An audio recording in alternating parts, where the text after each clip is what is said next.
so much for being here. My name is Patrice Vecchione.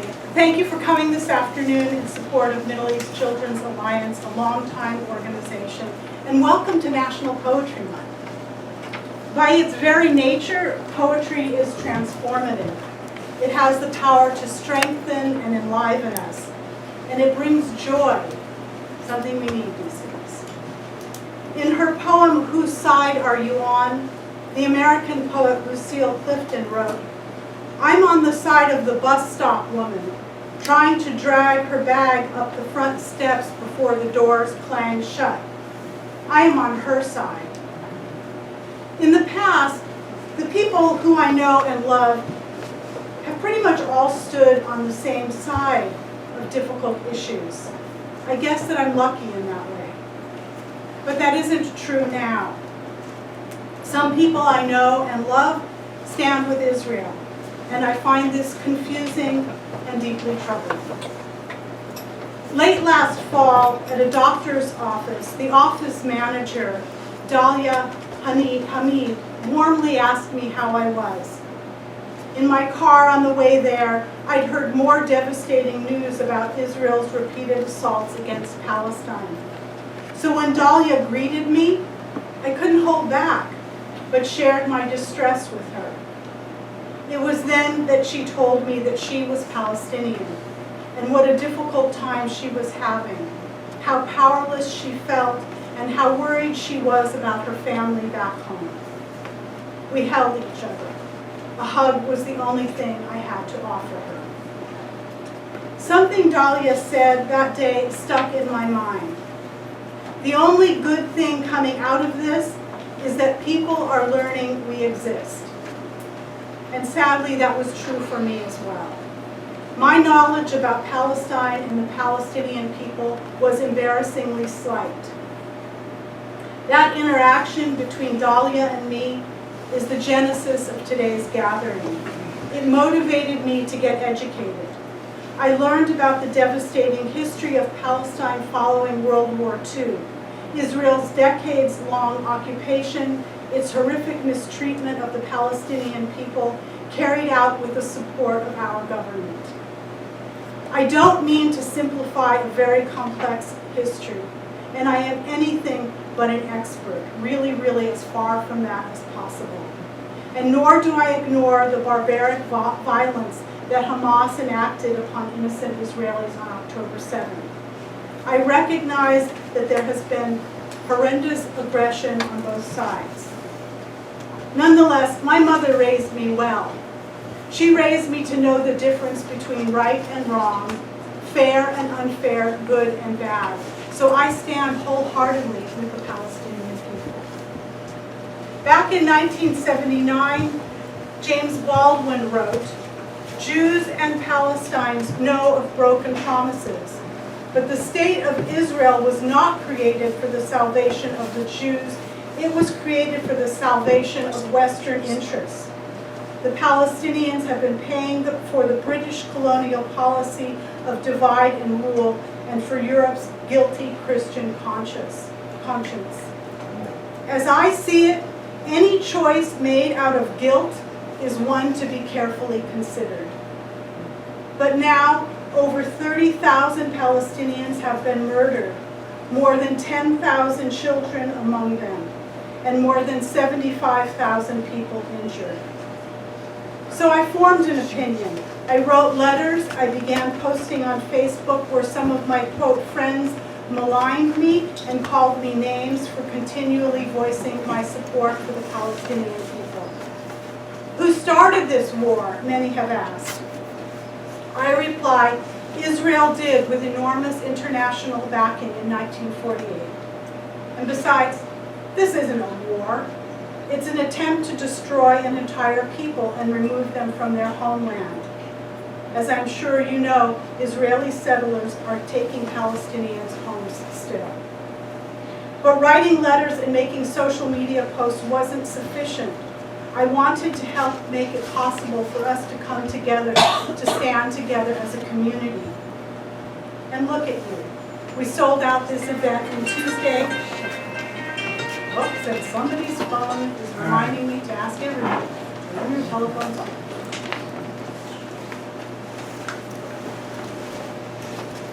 Marie, Boucher, and Rana Issa wholeheartedly offered to work on this event with me, and without them it wouldn't have been possible. Thank you so much for your support of Middle East Children's Alliance. Together, Marie, Rana, and I put together the list of today's readers. And thank you so much to Farnaz, Fatemi, Elliot, Ruchowitz-Roberts, and Daniel Summerhill for participating today. Thank you to our co-sponsors, Middle East Children's Alliance, the MENA Center, Monterey Palestinian Solidarity, and 7 Stories Press. And thank you to the Carl Cherry Center for donating this beautiful space. Today's readers will not share their own poetry, but that by Palestinian and Palestinian American poets. Following the poetry, Alicia Marie from Monterey Palestinian Solidarity will speak briefly about their organization. And we will invite you to join us for a little refreshment. This is Ramadan, so it will be a little refreshment in the gallery after the reading. Unfortunately, our flautist became ill and Rafid Yalda is unable to be here with us. We'll start this afternoon with Marie Boucher and Rana Issa. Thank you.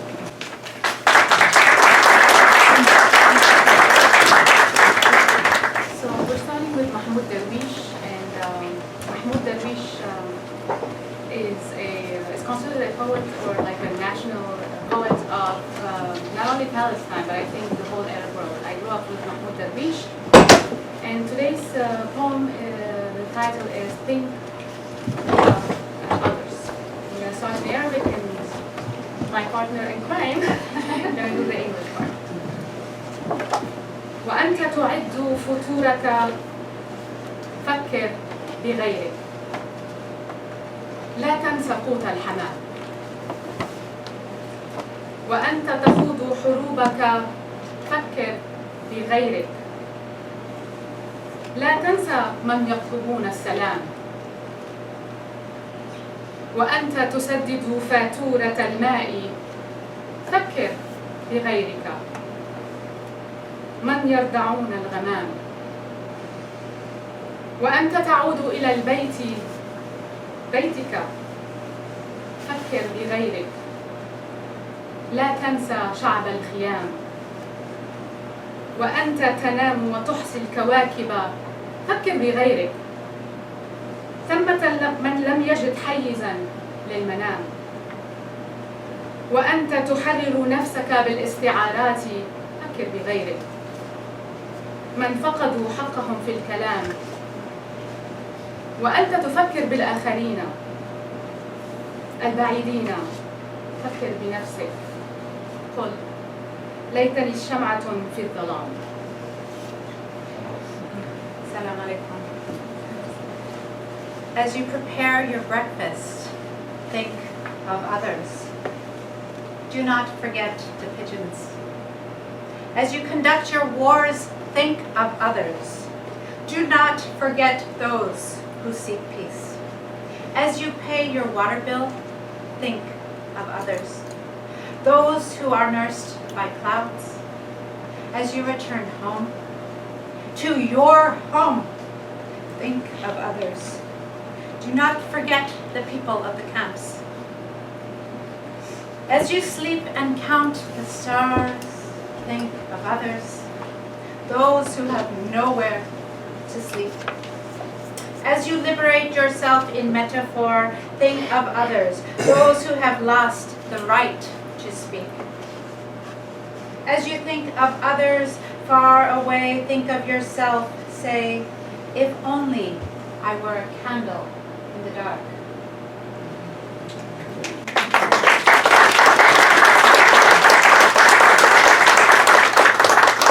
I'd like to add a little statement by Naomi Shihab Nye.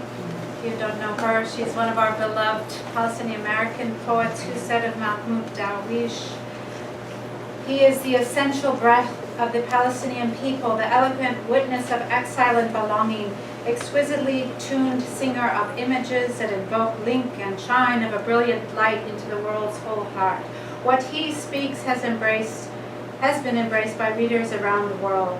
His is an utterly necessary voice, unforgettable once discovered. Mahmoud Darwish, you must know him. Our next, we are going to alternate English and Arabic, so I will introduce our next poet. Her name is Hiba Abu Nala. She was one of the unfortunate ones targeted by Israeli airstrikes. She's an acclaimed poet, novelist. She had a family. She was living in Gaza and was struck in Han Yunis in her home. This piece is entitled Our Loneliness.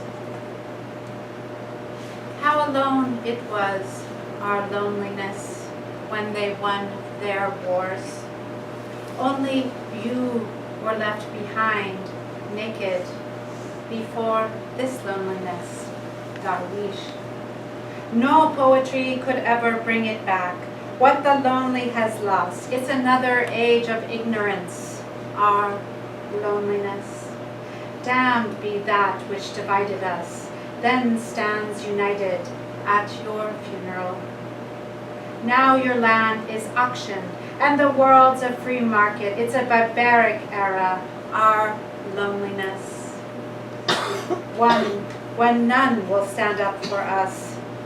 So my country, wipe away your poems, the old and the new and your tears, and pull yourself together. Thank you.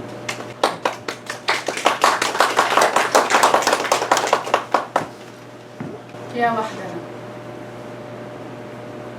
يا وحدنا ربح الجميع حروبهم وتركت أنت أمام وحدك عارية. لا شعر يا درويش، لا شعر يا درويش، سوف يعيد ما خسر الواحد وما فقد. يا وحدنا هذا زمن جاهلي آخر، لعن الذي في الحرب فرقنا به وعلى جنازتك ارتحى. يا وحدنا الأرض سوق حرة وبلادك الكبرى مزاد معتمد. يا وحدنا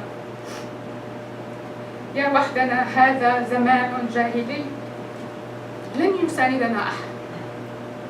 يا وحدنا فامسح قصائدك الجديدة والقديمة والبكاء وشدي حيلك يا بلد.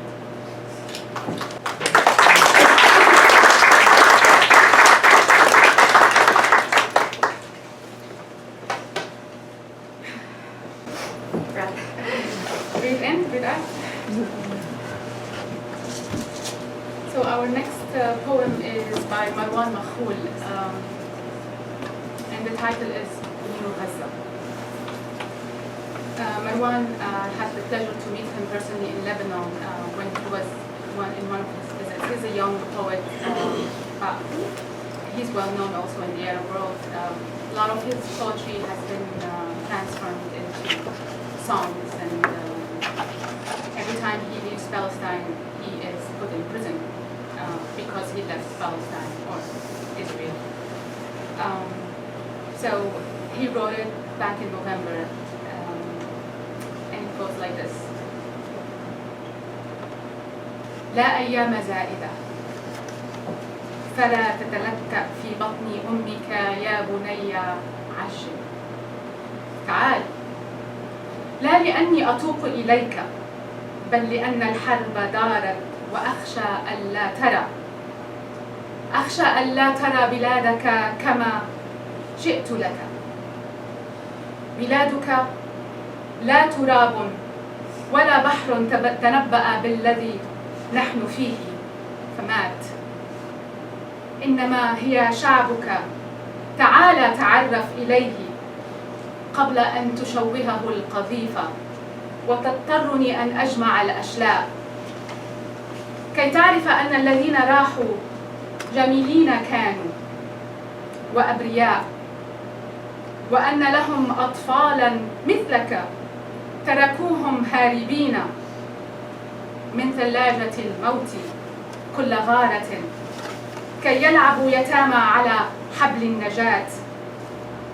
قد لا تصدقني إن تأخرت وتصدق أنها أرض بلا شعب وأن لم نكن هنا فعلا. تشتتنا مرتين ثم انتفضنا على حظنا 75 سنة عندما أزاح الحظ عنا كل جيده فشاب الأمل. أعرف أن الوزر ثقيل عليك وأن الهم أكبر منك، فاعذرني لأني كالغزالة عند الولادة تخاف ضبعا تربث خلف الجب. فلتأتي على عجل إذن، ثم اركض بعيدا بعيدا بعيدا قدر ما استطعت، فلا يفترسني الندم. أمس أتعبني الشؤم، قلت اسكت اسكت، فما شأن صغيري سليل النسيم، ما شأنه العاصفة؟ لكني اليوم عدت مكره أبوك لا بطل، أحمل في جعبتي خبرا عاجلا. لقد قصفوا مشفى المعمداني في غزة، ومن بين الضحايا 500 كان طفل ينادي أخاه الذي بنصف رأس وعينين مفتوحتين: أخي أخي هل تراني؟ هو لا يراه، كما لا يراه العالم الذي هو مشغول هنا، هذا الذي ندد ساعتين ثم نام كي ينساه وينسى أخاه. ماذا أقول لك الآن؟ المصيبة أخت الفجيعة، كلتاهما جائعة ومسعورة تتكالب علي حتى يرجف فمي وتسقط منه كل التعابير الممكنة على الجثث.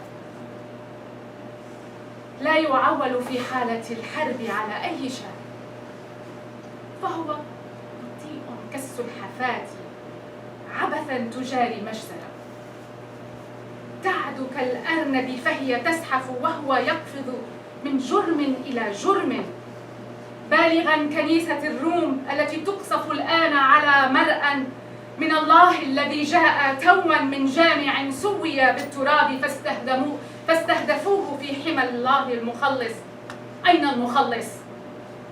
بيد أن أبونا في السماوات فعلا هو الطيران وحده لا شريك له، سوى الذي على متنه جاء يقنصنا فأصاب منا الخنوع. على الصليب يا ولدي منذ الآن متسع للأنبياء جميعهم، والله يعلم، وأنت ومن مثلك ما زلتم أجنة سجدا فلا تعلمون.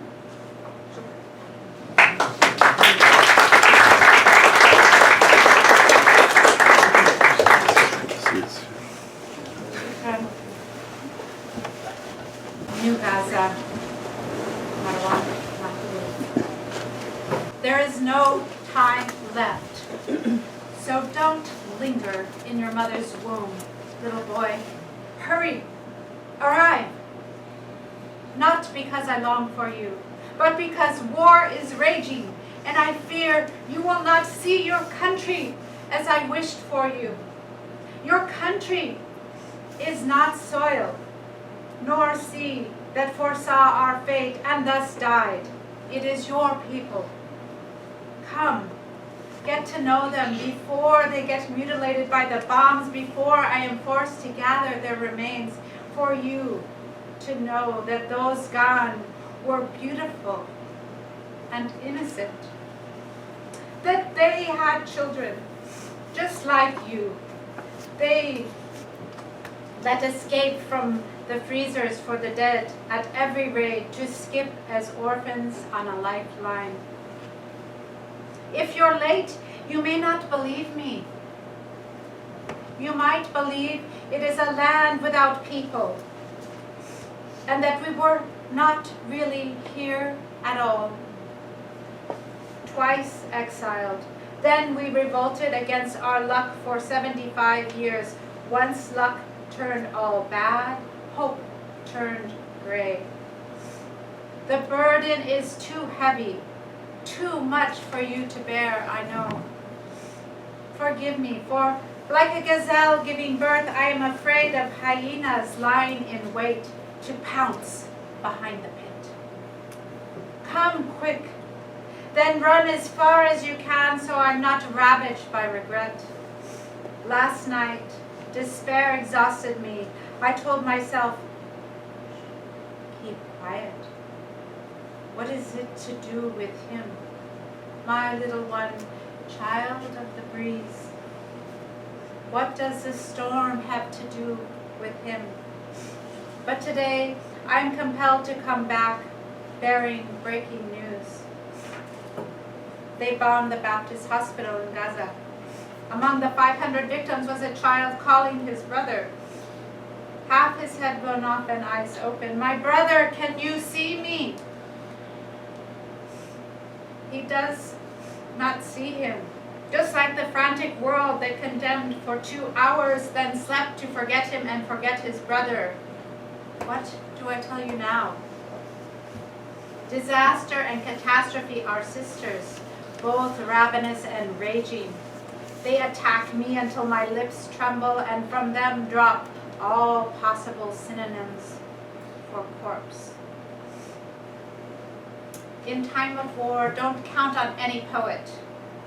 He's as slow as a tortoise making a futile effort to race a massacre that runs like a hare.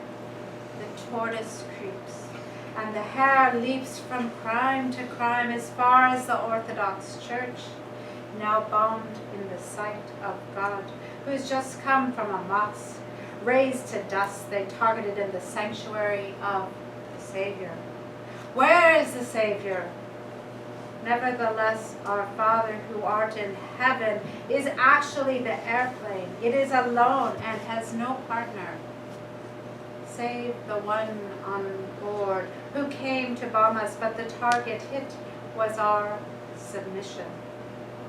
My child on the cross, from now on, there's enough room for all the prophets. God knows all, but you and innocent fetuses like you are yet to know.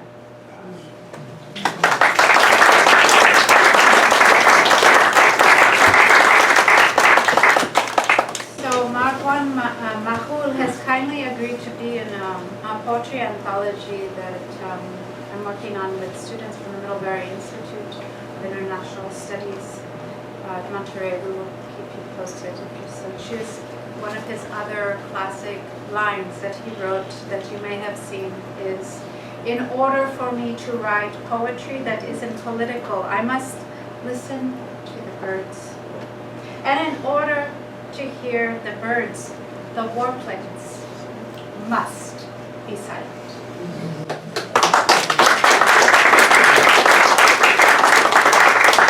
We're not done. We have one more.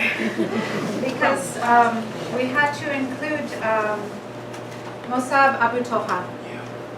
In fact, Patrice and I were on an event for Mossab.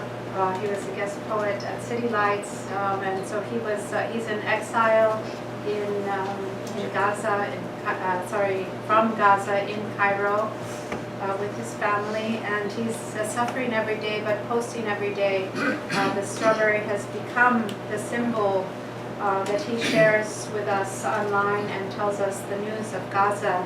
This was a poem written before the recent atrocities, and it's in his book, which I highly recommend, Things You May Find Hidden in My Ear. He's a very celebrated poet. I could read you all his accolades, but he would much rather have peace, and he would much rather have a ceasefire and for his people to be safe. We love what we have. We love what we have, no matter how little, because if we don't, everything will be gone. If we don't, we will no longer exist, since there will be nothing here for us. What's here is something that we are still building. It's something we cannot see, because we are part of it. Someday soon, this building will stand on its own, while we We will be the trees that protect it from the fierce wind, the trees that will give shade to children sleeping inside or playing on swings.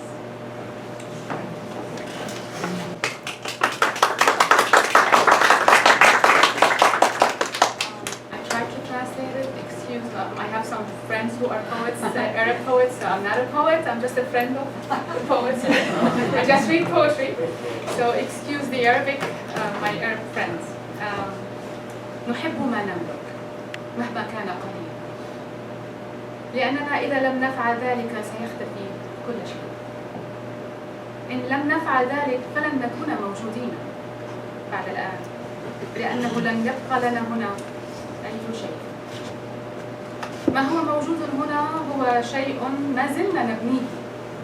إنه شيء لا يمكننا رؤيته بعد لأننا جزءا منه. يوما ما سيقف هذا المبنى قائما بذاته وسنكون نحن الأشجار التي تحميه من الرياح العاتية، الأشجار التي ستظلل الأطفال الذين ينامون تحتها أو يلعبون على الجنين. شكرا.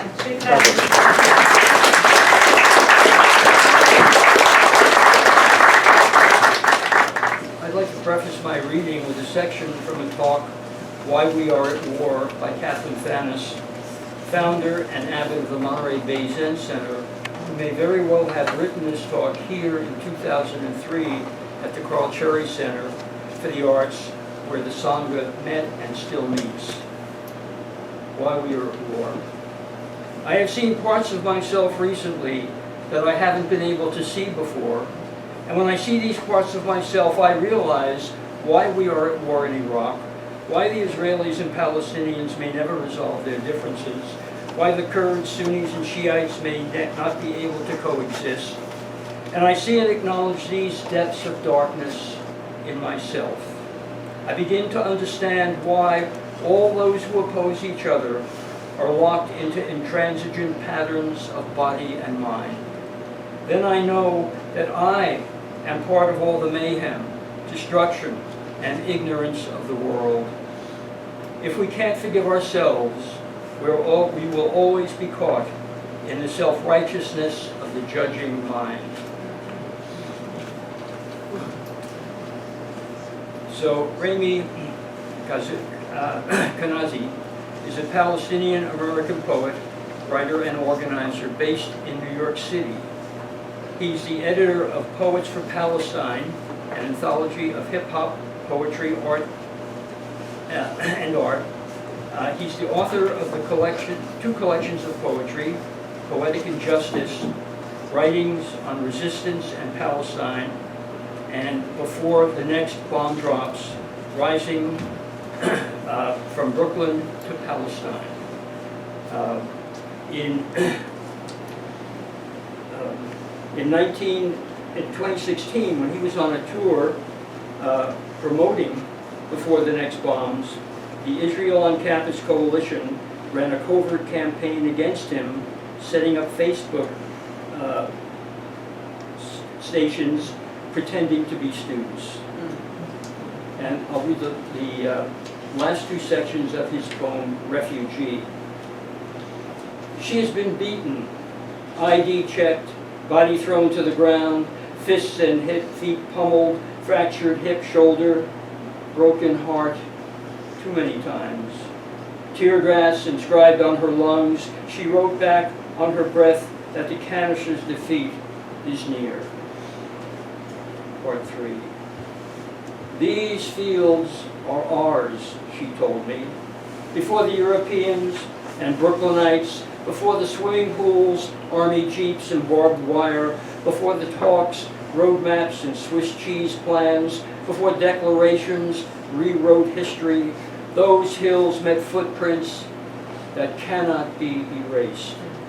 Like village massacres can't be erased. Like broken bones policies can't be erased. Like the screams ringing in her father's ears can't be erased. We are the boat returning to dock. We are the footprints on the northern trail. We are the iron coloring the soil. We cannot be erased.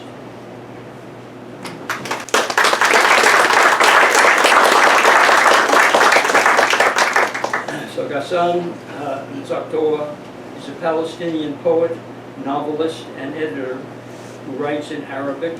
He lives on the West Bank and a collection of his poems, which they're from, The Silence That Remains, Selected Poems, 1982 to 2003, was translated by Fadi Joda and published in 2017. And this poem is called Will They Believe? Will the children forgive the generation that's trampled by horses of war, by exile and preparation for departure? Will they think of us as we were, a bunch of ambushes in ravines? We'd shake our jealousy and carve trees into the earth's shirt to sit under. We, the factional fighters who chew the clouds of war out of their vehicles and peer around our eternal siege, or catch the dead like sudden fruit fallen on a wasteland? Will the children forgive what we were, some missile shepherds and masters of exile and frenzied celebration? Whenever a neighboring war gestured to us, we rose to set up in its grades a place good for love and residence. The bombing rarely took a rest. The missile launchers rarely returned unharmed. We rarely picked flowers for the dead or went on with our lives. If only the summer had given us a bit of time-space before our mad departure. Will they believe?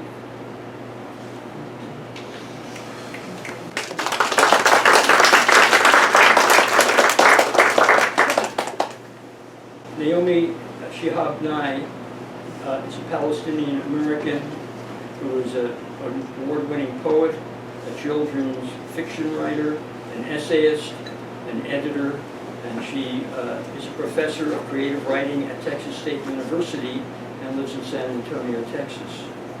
And this poem, Jerusalem, comes from her collection of poems called Red Suitcase, and it begins with a quote from Tommy Olofsson from Sweden. Let's be the same wound if we must bleed. Let's fight side by side, even if the enemy is ourselves. I am yours, you are mine. I'm not interested in who suffered the most. I'm interested in people getting over it. Once when my father was a boy, a stone hit him on the head. Hair would never grow there. Our fingers found the tender spot and its riddle. The boy who has fallen stands up. A bucket of pears in his mother's doorway welcomes him home. The pears are not crying. Later, his friend who threw the stone says he was aiming at a bird, and my father starts growing wings. Each carries a tender spot, something our lives forgot to give us. A man builds a house and says, I am native now. A woman speaks to a tree in place of her son, and olives come. A child's poem says, I don't like wars, they end up with monuments. He's painting a bird with wings, wide enough to cover 2 roofs at once. Why are we so monumentally slow? Soldiers stalk a pharmacy, big guns, little pills. You tilt your head just slightly, it's ridiculous. There's a place in my brain where hate won't grow. I touch its riddle, wind and seeds. Something pokes us as we sleep. It's late, but everything comes next.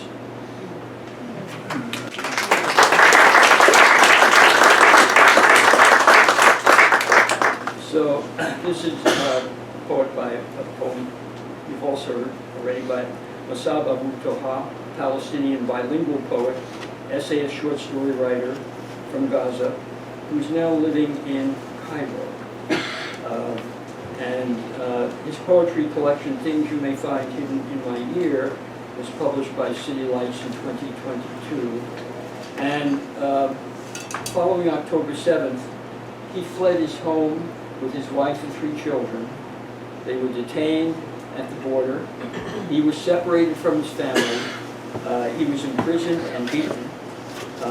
And he lost his home, all his possessions, and as he later wrote, I got out only with my clothes. So this is Things You May Find Hidden in My Ear, the poem, and for Alicia M. Kesnell, MD, it's 2 parts. 1.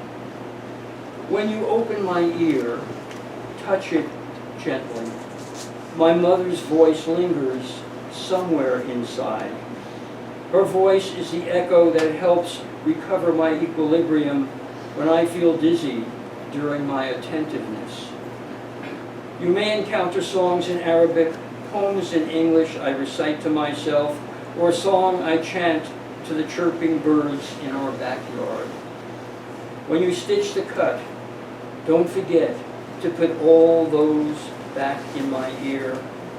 Put them back in order, as you would do with books on your shelf. 2. The drum's buzzing sound, the roar of an F-16, the screams of bombs falling on houses, on fields and on bodies, of rockets flying away. Rid my small ear canal of them all. Spray the perfume of your smiles on the incision. Inject the song of life into my veins to wake me up. Gently beat the drum so my mind may dance with yours, my doctor, day and night.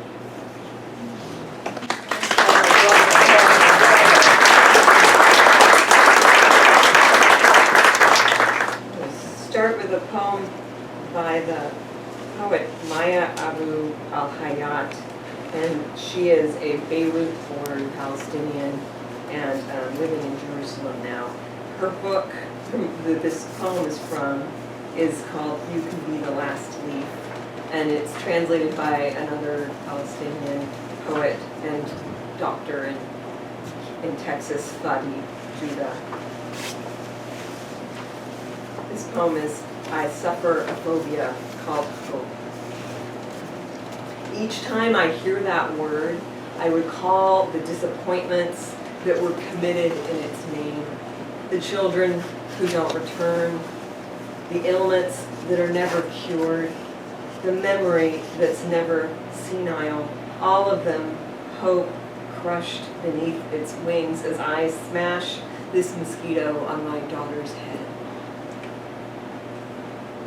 The grieving have only the unknown. It's their only staple and inheritance. Pain has no logic. All things redeem the grieving except your rational questions. I wish that no one goes and no one comes. All going is a stroke of myth, and each return a punctured lung.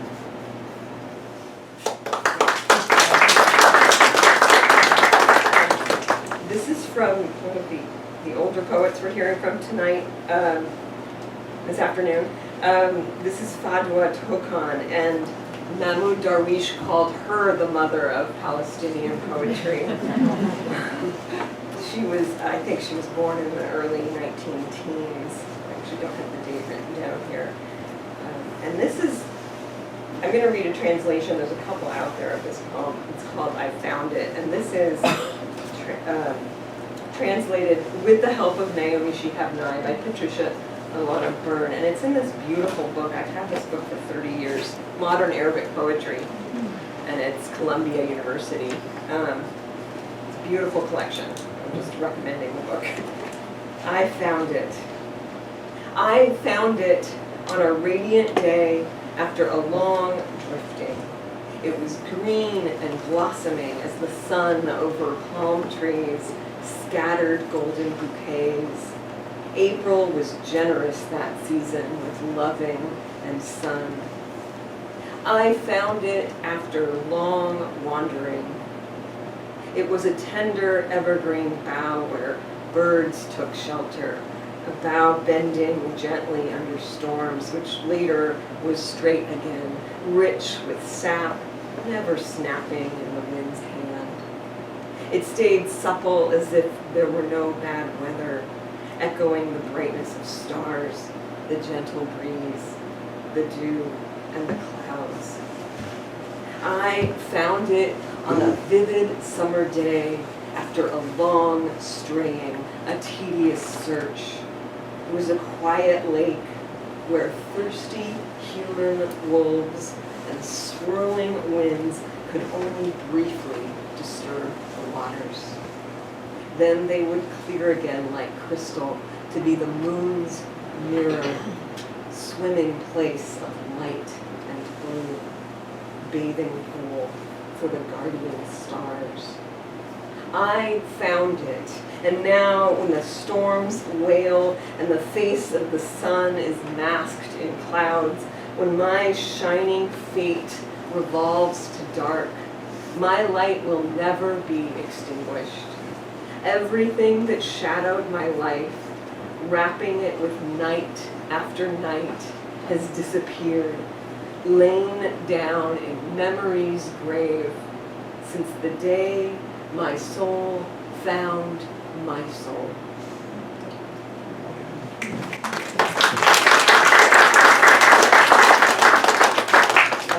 This poet is Lena Khalaf Tufa. We're going to hear another poem from her as well.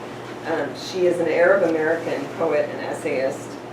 She lives in Washington State. She is the author of 3 books of poetry, and the most recent is something about living. But this is from Water and Salt, and it's called Running Orders.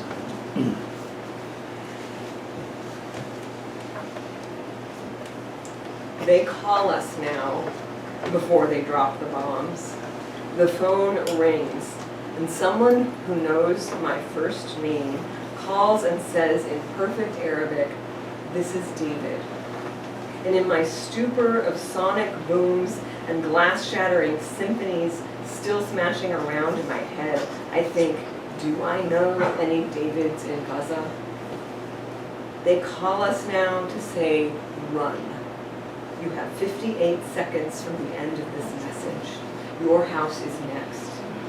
They think of it as some kind of wartime courtesy. It doesn't matter that there is nowhere to run to. It means nothing that the borders are closed and your papers are worthless and mark you only for a life sentence in this prison by the sea. And the alleyways are narrow and there are more human lives packed one against the other more than any other place on earth. Just run. We aren't trying to kill you. It doesn't matter that you can't call us back to tell us the people we claim to want aren't in your house, that there's no one here except you and your children who were cheering for Argentina, sharing the last loaf of bread for this week, counting candles left in case the power goes out. It doesn't matter that you have children. You live in the wrong place, and now is your chance to run to nowhere. It doesn't matter that 58 seconds isn't long enough to find your wedding album, or your son's favorite blanket, or your daughter's almost completed college application, or your shoes, or to gather everyone in the house. It doesn't matter what you have planned. It doesn't matter who you are. Prove you're human.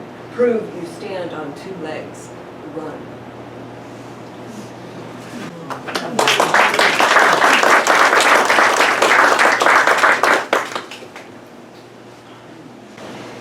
Yeah. And this is we've been hearing from Mossab Abu Toha. This is a short one from him. And there's a reason we keep hearing from him. He's our cousin, right?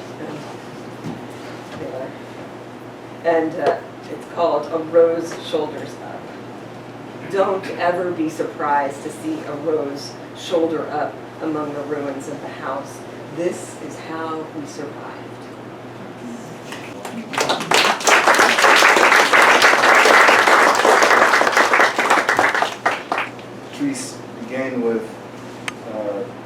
excerpt from James Baldwin, which I had planned to read, so thank you for reading that. I'm going to also read it and put a little bit more context to that essay, which it's from. And I first want to say that verbally that I stand with Palestine, and this year in August would have been James Baldwin's 100th birthday. So happy centennial, Uncle Jimmy. He is one that taught me that liberation here is tied to the liberation of people across the globe, and that despite America's kind of fetish with the self, that we have to look beyond that and think about how we are we should be both in empathy, community, and in fight with those folks across the globe. So this excerpt is from James Baldwin's open letter to the born again, which was written in 1978. The state of Israel was not created for the salvation of Jews.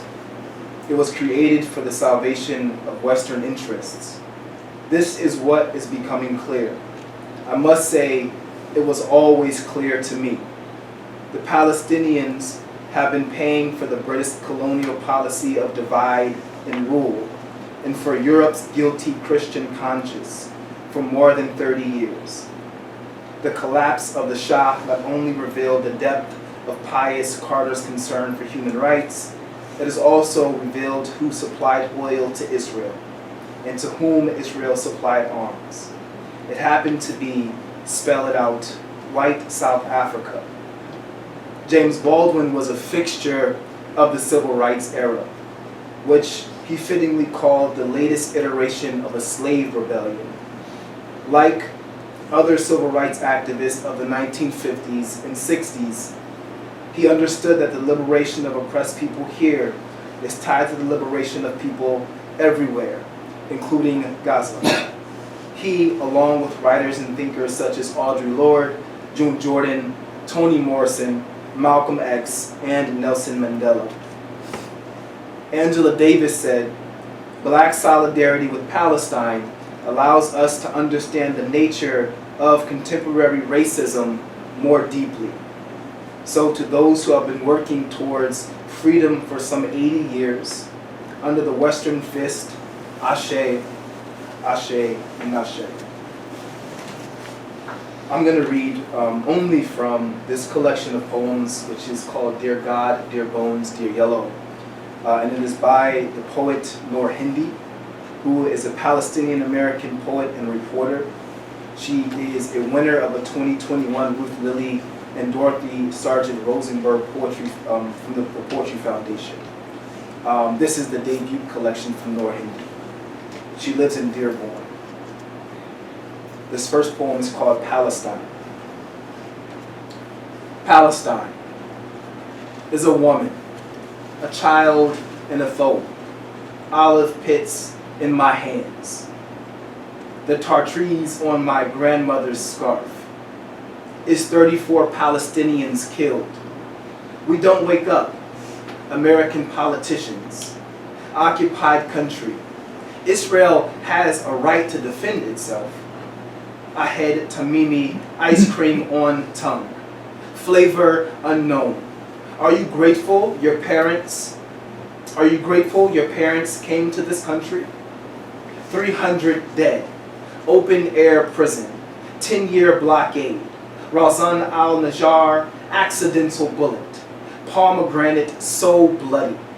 My grandmother born 10 days before the Nakba. Gunpowder in her blood. Stop killing us. Stop telling us how to fight. Is grape mint hookah. Country I've never visited. Woman, body bruised and policed. Is queer. Is fuck the patriarchy. Is 300,000 Palestinians killed. My father crying. To Omayamaha El Khalil. sweet black tea, fresh mint stuck on the roof of my mouth. Two-state solution. We thought the house was empty. Is stranger living in my great-grandfather's home, eating the pomegranates he once planted. So how do you say your name again? Is Palestinians killed, sunflowers on their graves, seeds we crack between our teeth, spitting out each shell before digging another grave.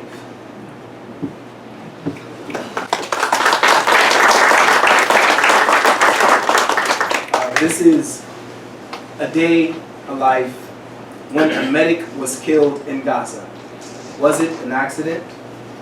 For Razan al-Najjar, after and in defiance of a piece published by the New York Times about al-Najjar. And what about the flowers on her scarf, her white medical coat, now red, nails painted pink as a tongue, a sunset, a pomegranate? How tear gas forms clouds above the dead. How a land, force-fed bullets and blood, ruptures its stomach in its wings, it swings ruptures its stomach and swings it at a flag. Tell me why my people's deaths become a hopeless, endless conflict, and the lives war wastes. What murder becomes accident, unintentional in the eyes of those who name my father's tears an unending and insolvable cycle of violence. Tell me about the 30 witnesses and interviews and the 1,000 photos and videos it took for you to name our resistance as drama. Tell me, in a country that allows for hours of electricity a day, how a people live in darkness, hold the keys to homes blown up by soldiers, while a mother clutches her daughter, now dead, takes off Rausen's white gloves, grieves the sun and its impenetrable light, remembers the toy stereoscopes Rausen played with as a child, then stares into the eyes of an Israeli soldier and laughs.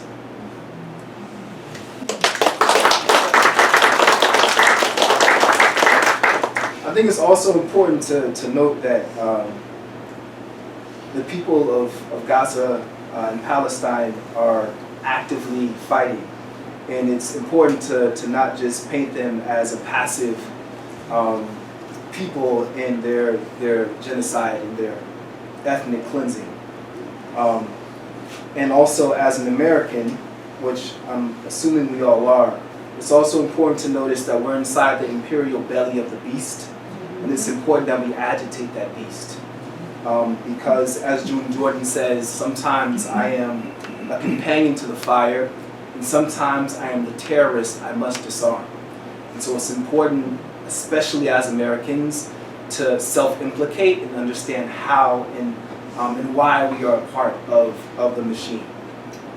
In that light, I begin my classes with this poem, which is titled "Fuck Your Lecture on Craft. My People Are Dying." Colonizers write about flowers. I tell you about children throwing rocks at Israeli tanks seconds before becoming daisies. I want to be like those poets who care about the moon. Palestinians don't see the moon from jail cells and prisons. It's so beautiful, the moon. They're so beautiful, the flowers. I pick flowers for my dead father when I'm sad.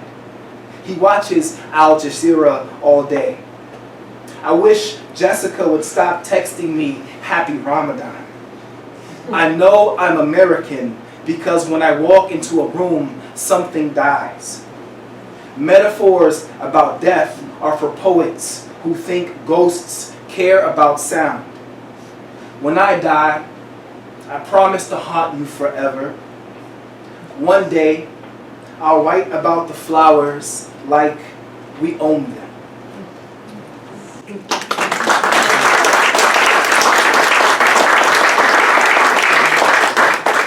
And lastly, this is a shorter poem entitled Ode. Edgewater Beach, 2019, for Kevin. The night, so warm, I could fall in love with anything, including myself. My loves, you are the only people I'd surrender my softness to. The moon, so blue. What's gold is gold. What's real is us, despite a country so grieved, so woke, so deathly. Our gloom as loud as shells. Listen, even the ocean begs. Put your hands in the sand, my friend. It's best we bury ourselves. What's heavy becomes light.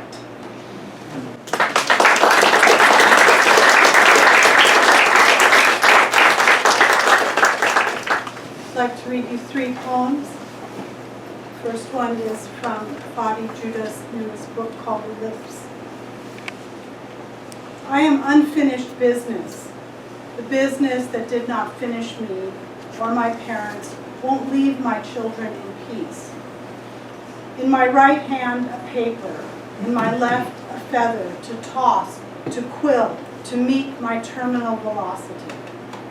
I forget Palestine has a kind way of remembering those who mark it for slaughter, and those it marks for life.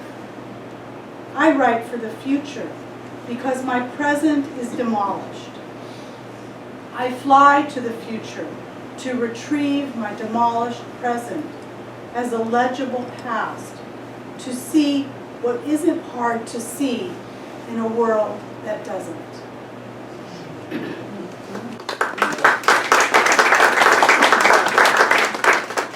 This is, excuse me, called I Grant You Refuge by Hiba Abu Nada.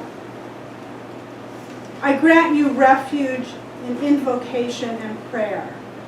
I bless the neighborhood and the minaret to guard them from the rocket from the moment it is a general's command until it becomes a raid. I grant you and the little ones refuge, the little ones who change the rocket's course before it lands with their smiles. I grant you and the little ones refuge, the little ones now asleep like chicks in a nest. They don't walk in their sleep toward dreams. They know death lurks outside the house. Their mother's tears are now doves following them, trailing behind every coffin. I grant the father refuge, the little one's father, who holds the house upright when it tilts after the bombs. He implores the moment of death, have mercy, spare me a little while. For their sake, I have learned to love my life. Grant them a death as beautiful as they are. I grant you refuge from hurt and death, refuge in the glory of our siege, here in the belly of the whale. Our streets exalt God with every bomb. They pray for the mosques and the houses, and every time the bombing begins in the north, our supplications rise in the south. I grant you refuge from hurt and suffering. With words of sacred scripture, I shield the oranges from the sting of phosphorus and the shades of cloud rising from the smog. I grant you refuge in knowing that the dust will clear, and they who fell in love and died together will one day laugh.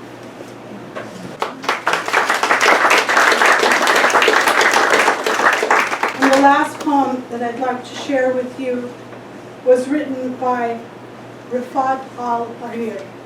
He was a professor of English in Gaza for many years. One of his students said, he wanted us to leave the classroom with a new set of eyes. Al-Harir was murdered in an Israeli airstrike last December. This poem has been translated into more than 250 languages. It's called If I Must Die, and Rana is going to read the Arabic. إذا كان لابد أن أموت فلابد أن تعيش أنت لتروي حكايتي لتبيع أشيائي وتشتري قطعة قماش وخيوطا فلتكن بيضاء وبذيل طويل قد يبصر طفل في مكان ما من غزة وهو يحدق في السماء منتظرا أباه الذي رحل فجأة دون أن يودع أحدا ولا حتى لحمه أو ذاته يبصر طائرة الورقية التي صنعتها أنت تحلق في الأعالي ويظن للحظة أن هناك ملاكا يعيد الحب إذا كان لابد أن أموت فليأتي موتي بالأمل فليصبح حكاية.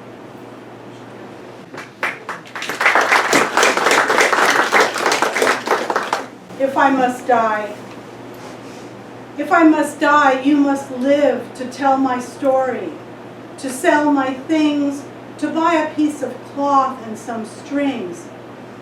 Make it white with a long tail, so that a child somewhere in Gaza, while looking heaven in the eye, awaiting his dad who left in a blaze and bid no farewell, not even to his flesh, not even to himself, sees the kite, my kite you made, flying above, and thinks for a moment, an angel is there, bringing back love.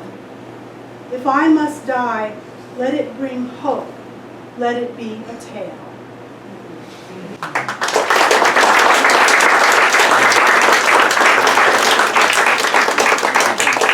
I would like to invite, I don't know where she is, Alicia Marie.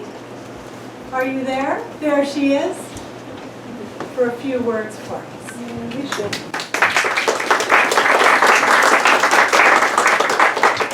Hello, thank you all for being here. Thank you to Patrice, Rana, and Marie for helping to organize this event, all the wonderful poets and artists in attendance. My name is Alicia. I'm an organizer with Monterey, Palestine Solidarity. We are a collective of activists, brand new, experienced activists, all walks of life, artists, teachers, students, parents, children, workers, all sorts of people who came together to share our anguish and our frustration and to come together to hopefully achieve some sort of impact, to stand with Palestine symbolically but also in material ways. One of the most important connections that we've made as a collective so far is getting to know our Palestinian community members right here in Monterey and to become familiar with our beloved community member, Dr. Rola Alaidi. She is an educator and an author. We're holding space for her tonight at our table outside here for Monterey Palestine Solidarity. She's raising money to evacuate her family, 21 family members, from besieged Rafah. She's $20,000 away from her goal, and she's already filed necessary paperwork with the Department of Immigration. She's received confirmation of that paperwork, and again, $20,000 short of her goal. It's apparently Egypt has decided that it costs $5,000 per adult to evacuate Gazans and $2,500 per child. Dr. Alaidi is getting ready at the end of April to travel to Egypt and needing as much support as our community can muster. So one of the most important ways that we here in Monterey County can affect some sort of change is to take care of the Palestinians in our community right now. And I know that it was at least $20 to attend this beautiful event. Anyone can do this again, and it's wonderful to send money to children in these organizations. I don't think it would be presumptuous for me to ask if you could donate the same amount that you did to come here to our beloved community member, Rola Alaidi. So again, thank you very much for coming to this event, for showing your support, for standing with Palestine. And if you'd like to get involved, helping us organize, please come talk to us at the table, grab a flyer or two. We have some information on the boycott, divestment, and sanctions movement. Also local examples, where to avoid these products that are directly benefiting from and supporting genocide and apartheid. And at the very least, sign up for our newsletter so that you know, or our email list so that you know what we're doing and when to come out and support and join in our events. Thank you very much.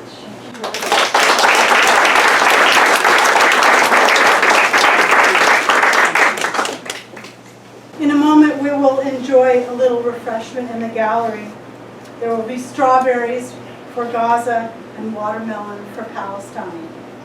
I encourage you to support Mecca if you are able. And I hope I'm not going too far out on a limb by saying what I'm going to say next. The presidential election is coming up, and there are two candidates who stand, one of whom will win, who stand a chance of winning. If Trump wins in the election, I can only imagine, from knowledge and my guess, the support that Israel will receive. He will double down on what Biden has done. Biden has not behaved appropriately. He is slow to come to realization of the error of our government's ways. But it is from the bottom of my heart and the wealth, whatever there is of the wealth of my mind, that I ask you to please consider strongly voting for Biden, because we do not have a choice at this point. If we work starting after November to find a candidate who can represent our views, that's the time to start. Neither Kennedy nor Cornel West stands a chance to win. This is an election between two people, Biden and Trump. I do not want this to be our last election ever. Please join me in thanking the readers today for their beautiful